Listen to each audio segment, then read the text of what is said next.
இப்ப இந்த T20 ஸ்டாண்டர்ட்ஸுக்கு last 2 ஓவர்ஸ்ல just 17 runs தான் இருக்கு அடிக்கிறது.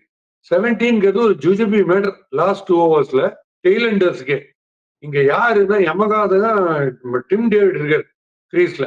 டிம் டேவிட் இருக்கும்போது குணால் பாண்டியா இருக்கும்போது நீங்க பெஸ்ட் போலருக்கு வந்து பெனல்டிமேட் ஓவர் கொடுப்பீங்களா இல்ல ரொம்ப சுமாரா சைக்காம போலிங் போட்டுக்கிற ஆளுக்கு 19th ஓவர் கொடுப்பீங்களா நீங்க யோசிச்சு பாருங்க.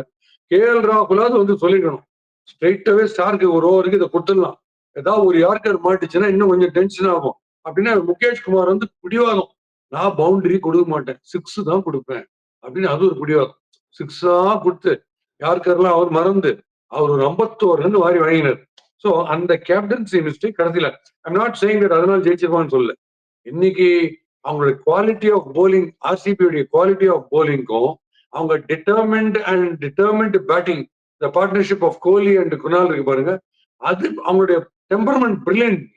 ஒரு சேஸ்னா இப்படிதான் பண்ணும். It became very tough. ஏன்னா பிச்சில் ஏதோ இருந்தது போலிங்கு.